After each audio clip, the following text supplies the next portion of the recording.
Всем привет! Сегодня обзор котла Костер Партнер и пеллетной горелки Блазар.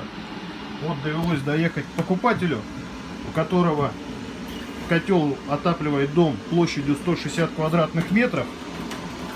Котельная — это пристройка к дому, куда в принципе поместился сам котел, и пеллетная горелка стоит рядом с бункером. Дом 160 квадратов. Есть теплопотери, которые увеличивают расход топлива. Пробовали отапливать котел дровами, в дальнейшем пеллетами. Что скажу, вот, когда я приехал сюда, заглянул внутрь котла, для меня это в первую очередь было интересно. Я не увидел такого количества обширного гудрона, как есть у многих. Это говорит о том, что разница температур между подачей и обраткой не критичная, и нет такого образования конденсата на топках, чтобы налипала сажа. Второе, когда мы открываем эту дверку, нет обратной тяги, нет задымления, даже при условии, что у нас шибер во время работы пеллетной горелки прикрыт на 45 градусов. Это говорит о том, что дымоход сделан правильно по высоте и дымоход хорошего качества. Как я вижу, здесь установлен дымоход компании Феникс. Если не ошибаюсь, это город Подольск, нержавейка внутри, нержавейка снаружи, внутренняя толщина, скорее всего, миллиметр, потому что внешняя стенка стартовых элементов никак не изменилась. Скреплено все хомутами. Кроме того, что котел сейчас работает на пеллетах, здесь в котле встроен электрический тен. И от электрического тена пеллетную горелку приспособлен пульт управления. Допустим, если закончились пеллеты или нет желания идти топить, растапливать, и на улице, опять же, не критично, там низкая температура, мы можем обогреть там 2, 4, 6 киловатт. На выходе из котла сделано все правильно, поставили группу безопасности, воздушный клапан и манометр. Многие об этом забывают. Но опять же, это защита от ошибок, если у нас, допустим, энергозависимая система и вдруг выключили электроэнергию, насос циркуляции нет, у нас есть защита. Бывает так, что ребятишки зашли в котельную, пошалили, краники какие-то перекрыли, систему закрыли, нет подачи теплоносителя по системе, разорвет у котла шпильки. Здесь система пассивной безопасности. Котел стоит, работает 2 года. Сейчас хотел бы спросить комментарий у хозяина котла, у Сергея. Сергей, здрасте. Здравствуйте.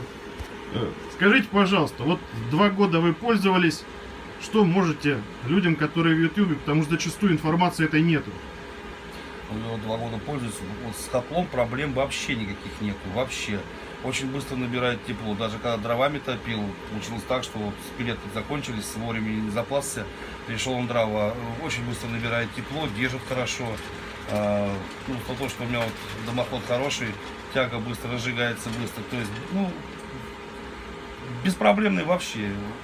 Мне очень нравится котел.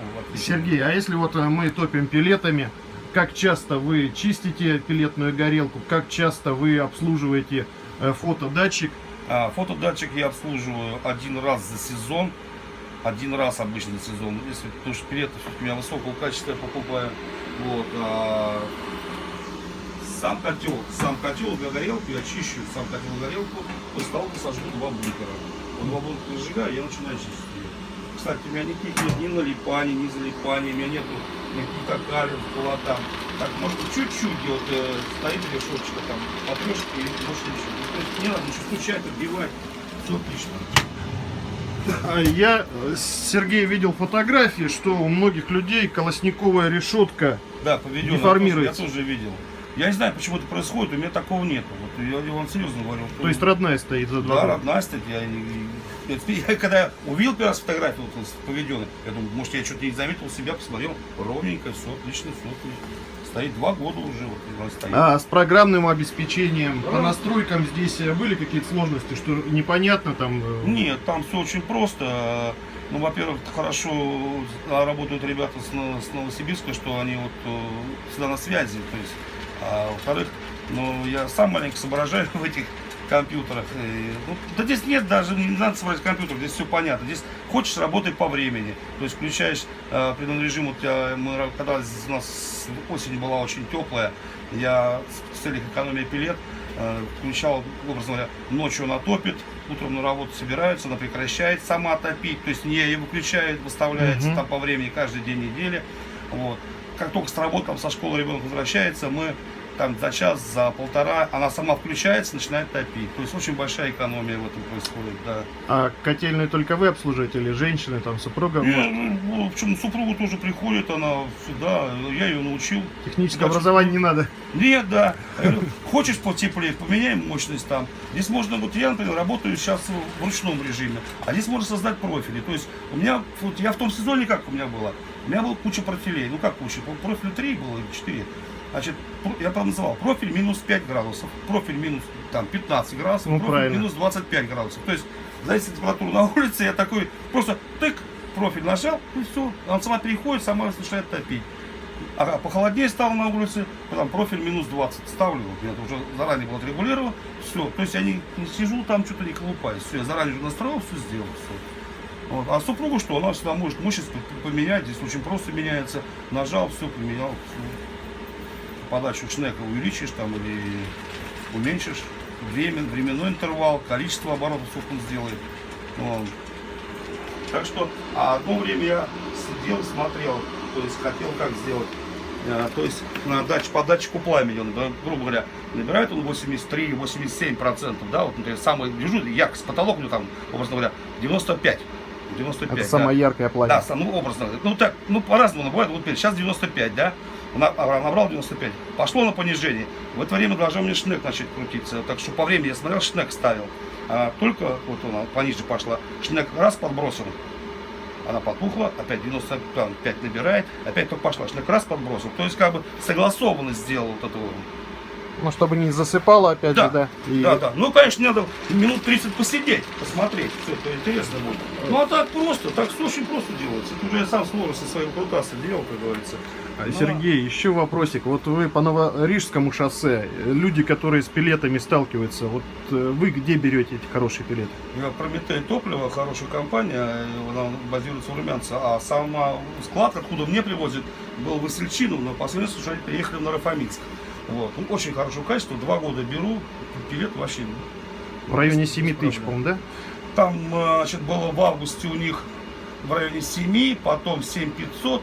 Сейчас у них от 8 до 8500, в зависимости от, там есть стандарт, 1-2, там евро у них какие-то вот такие все. Я беру стандарт, я не беру самые дорогие, я беру стандарт, я вам говорю серьезно, что чищу горелку только после 2 бункеров, не чаще. И никогда не было каких-то лепешек, залепешек, там какие-то вот есть такие образования.